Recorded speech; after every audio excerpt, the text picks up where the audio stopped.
When I say that belief shapes reality, I don't mean it in some vague, mystical way that only belongs in motivational posters. I mean it in a way that is both profoundly human and deeply practical.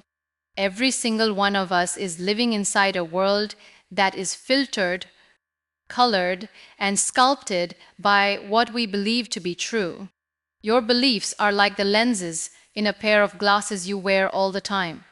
You might not notice the lenses, but they decide how you see everything. Change the lenses, and the world itself changes.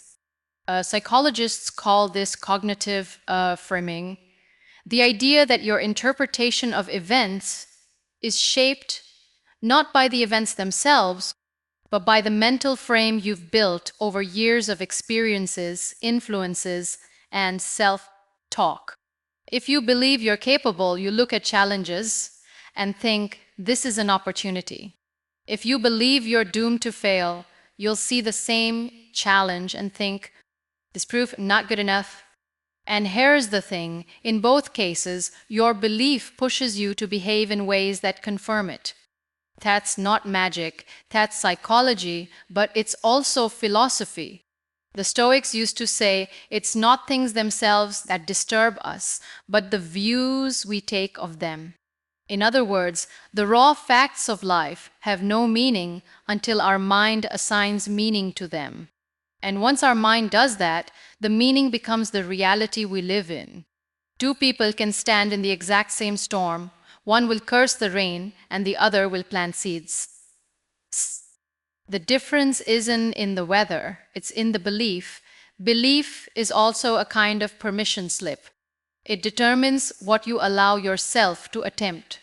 Think about it. If you don't believe you can learn a new skill, you won't even try. You failed before you've begun. On the other hand, if you believe something is possible for you, you will find yourself taking steps toward it almost automatically, reading the book, making the call, trying again after you fall short. That's why I often say that belief is the silent architect of our lives. It draws the lines, and we build inside them, and yet most of our core beliefs aren't consciously chosen. They're inherited from our families, from our culture, from our past experiences. They are absorbed like background music. We rarely stop to ask, is this true? Is this serving me? Or is it keeping me small? And unless we question them, they become invisible governors on our potential, limiting our speed, our risk-taking, our willingness to step into the unknown. Here's the paradox. Beliefs feel like facts, but they're often just conclusions we reached based on incomplete evidence. As children, maybe we failed once and we decided, I'm not good at this. Maybe someone else's insecurity became our inherited truth. Maybe society told us what was realistic for someone like us. And so we carry those conclusions forward as if they were carved in stone, never realizing that they were written in pencil all along.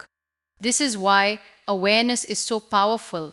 The moment you see a belief for what it really is, a thought you've been repeating, not an absolute truth, you can change it. You can test it. You can replace it. And when you do, something remarkable happens. Your reality starts to shift, not because the outside world has changed overnight, but because you are showing up differently within it. You speak with more confidence, you take bolder action, you persevere longer, and the world begins to respond to you in kind. I know some of you might be thinking, but isn't that just wishful thinking? No, wishful thinking is sitting still, imagining a better life, and hoping it lands in your lap. What I'm talking about is using belief as the ignition for action. It's the understanding that your perception determines your approach, and your approach determines your outcome. Change the belief, and you set off a cascade of changes that alter your lived reality. So if you take nothing else from this moment, remember this: you are not living in the world, you are living in your world, the one your beliefs have built for you. If you want a different life, the work doesn't start with the outside conditions. It starts with the blueprint in your mind. Question it, rewrite it, and then live into it. Because when you shift what you believe about yourself, you don't just change how you see the world, you change the kind of world that is possible for you. And this brings us to something that is both fascinating and a little unsettling, the self fulfilling prophecy. Once you truly understand it, you'll start to see it everywhere in your own life and in the lives of people around you. It's the phenomenon where what you expect to happen subtly and sometimes not so subtly becomes the very thing you experience. Not because the universe is conspiring for or against you in some mysterious way, but because you are shaping events through your choices, your tone, your persistence, and even the energy you project. Oh, think about it. If you go into a job interview believing you're not qualified, your body language tightens, your answers sound unsure, and the interviewer unconsciously picks up on your hesitation. The result? You reinforce the very outcome you feared. Now, reverse the belief. If you enter with the conviction that you belong in that room, your words carry weight, your posture communicates confidence, and suddenly the interviewer starts to see you the way you see yourself. This is where psychology and reality intertwine in ways we often underestimate. Human beings are wired to act in alignment with their dominant expectations. Your mind is constantly scanning the environment for confirmation of what it already believes to be true, a process psychologists call confirmation bias. And when you expect failure, your attention gravitates toward signs of trouble. You interpret neutral events as setbacks, and you give up earlier because your mind whispers, see, this always happens. When you expect success, you notice opportunities faster, interpret challenges as temporary, and push forward because you believe a breakthrough is coming. Got it? The truly striking part is that the self fulfilling prophecy doesn't just live in our heads, it influences the behavior of other people toward us. A teacher who believes a student is gifted will unconsciously give them more attention, more encouragement, and more challenging work, which helps the student actually perform better. A manager who doubts an employee's abilities may withhold opportunities, which prevents the employee from ever proving them wrong. In both cases, the initial belief sets the stage for the outcome, which then proves the belief was right. Philosophically, this is a reminder of the incredible responsibility we carry toward ourselves and toward others. The stories we hold about people don't just stay inside our minds. They leak into our words, our gestures, our decisions. When you carry a low expectation for yourself, you're not just predicting your future, you're constructing it. When you hold a low expectation for someone else, you might be quietly shrinking their horizon. You know? Now, here's where it gets interesting.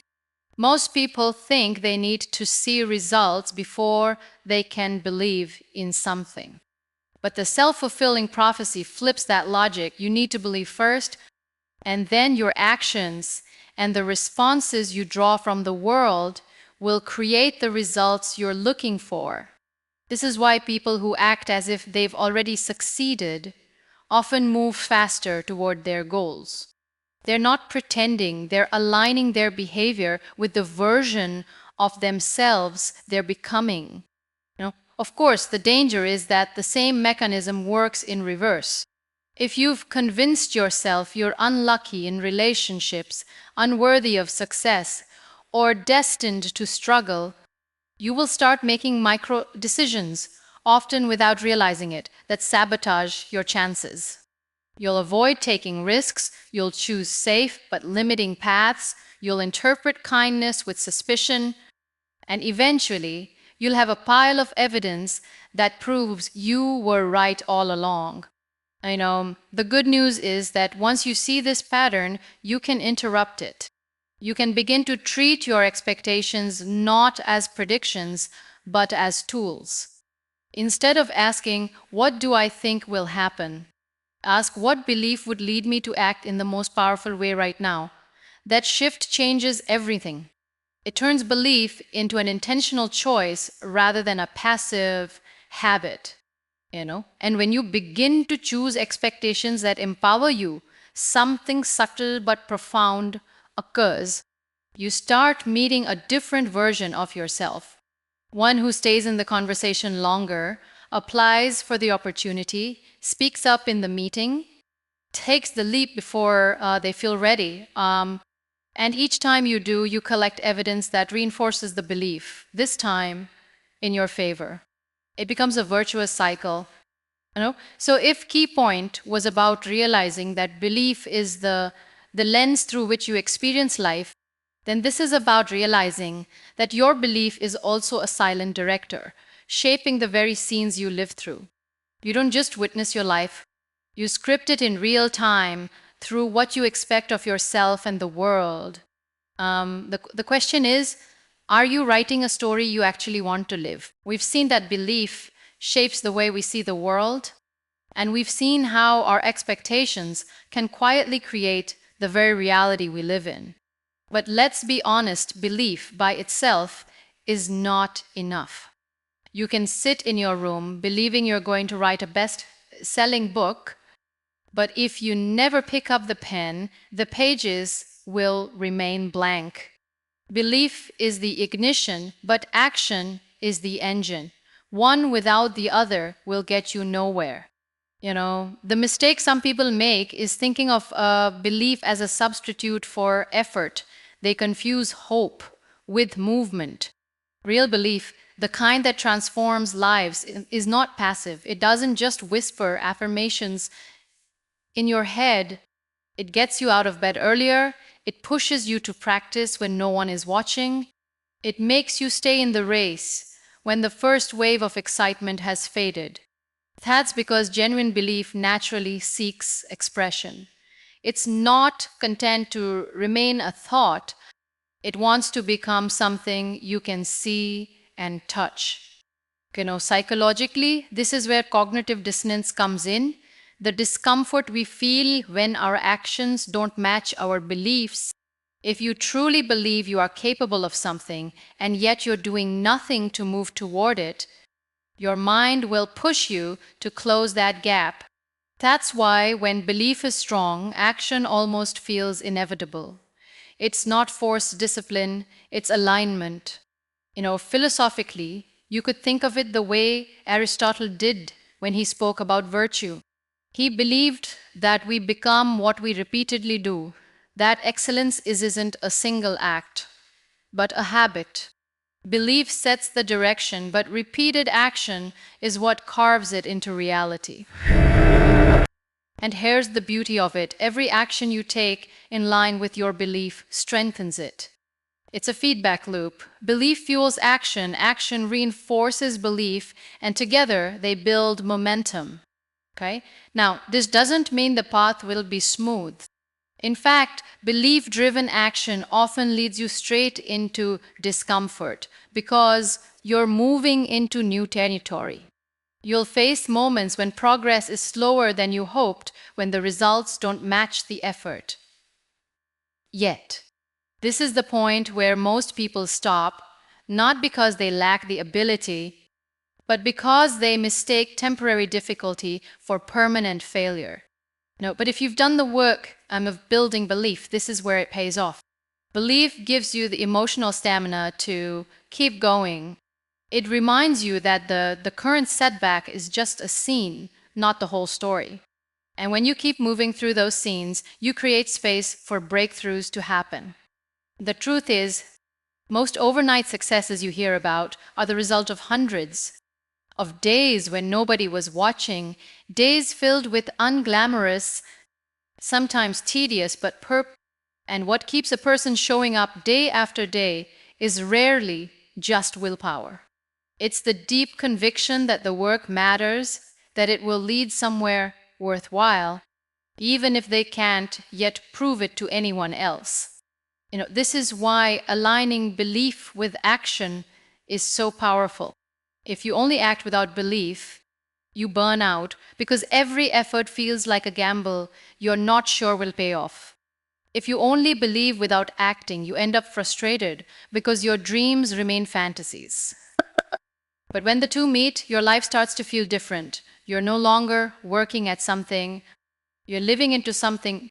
Shut. One practical way to see this is to start treating every action as a vote for the person you want to become.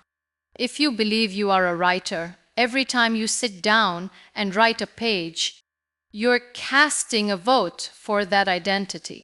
If you believe you are healthy, every time you choose nourishing food or move your body, you're reinforcing that truth. The more votes you cast, the harder it becomes to doubt because your actions are building tangible proof. This isn't about perfection, it's about persistence.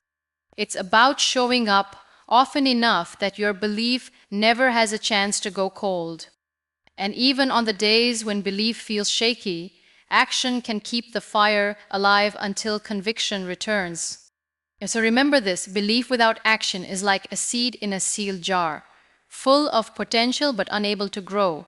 Action without belief is like planting without water, movement but no life. But belief and action together, that's when you turn possibility into reality. The question is not just what do you believe, but what are you doing today to make it true? If belief shapes how we see the world, and if our expectations become self-fulfilling through the actions we take, then the final piece is learning how to deliberately shape those beliefs in the first place. Because here's the truth: most of us didn't consciously choose the beliefs we live by. They were planted in us long before we were old enough to question them. And yet they run our lives with quiet authority. The liberating fact is this: belief is not fixed. It can be trained, expanded, upgraded. You can build it the same way you build a muscle, through repetition, challenge, and deliberate practice. But it starts with the awareness that you are not your old story. You are not the sum total of what others told you about your worth or your potential. Those things might have been handed to you, but you are free to put them down. Psychologists talk about neuroplasticity, the brain's ability to rewire itself based on repeated thought and experience. This isn't just a scientific curiosity, it's a roadmap for transformation. If you can think a limiting thought often enough for it to feel true, you can think an empowering thought often enough for it to feel even truer. The mind doesn't care whether the story it holds is beautiful or destructive. It only cares how often it hears it. That's why we must choose the stories we feed it. One way to do this is through visualization. And I'm not talking about daydreaming without direction. I mean the intentional practice of seeing yourself already in the life you are working toward in vivid detail, as if it's happening now. The brain responds to imagined experiences much like real ones. If you see yourself confidently delivering that speech, closing that deal, or crossing that finish line often enough, your body begins to rehearse the posture, tone, and courage needed to make it real.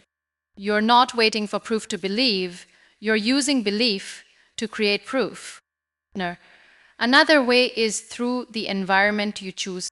You cannot consistently believe bigger if you are surrounded by voices that shrink your vision. Human beings are social learners. We absorb the norms and limits of the people around us. If everyone in your circle treats mediocrity as inevitable, you will start to adjust your dreams downward just to fit in. But if you put yourself in the presence of people who think expansively, who live as if more is possible, your own thinking will start to stretch to match theirs. Philosophically, this is the essence of growth: to live in a way that is always slightly larger than your current self, not so far beyond that it paralyzes you, but far enough that it calls something new out of you every single day. Belief grows strongest when it is tested against resistance. Every time you face a fear, every time you take a step despite uncertainty, you prove to yourself that the old limits were not final. And once your mind has evidence of that, it cannot go back to its smaller shape. But this requires vigilance, because the world will always offer you reasons to doubt. There will be moments when results don't come quickly, when old voices return, when the gap between where you are and where you want to be feels impossibly wide. In those moments, belief must be treated like a fire in the wind, shielded, fed, and kept alive until the storm passes. This is where small daily practices matter most. A sentence you repeat to yourself each morning. A journal where you write the truth you're choosing to believe. A habit of celebrating small wins so your mind stays aware of progress. These aren't cliches. They are the scaffolding that supports the larger work of becoming. And here's the most important part: belief isn't about pretending you are already perfect. It's about committing to the idea that you are capable of growth. It's not about denying difficulty. It's about deciding that difficulty will not decide your limits. Once you truly grasp that, belief stops being a fragile thing you have to protect and becomes a force that protects you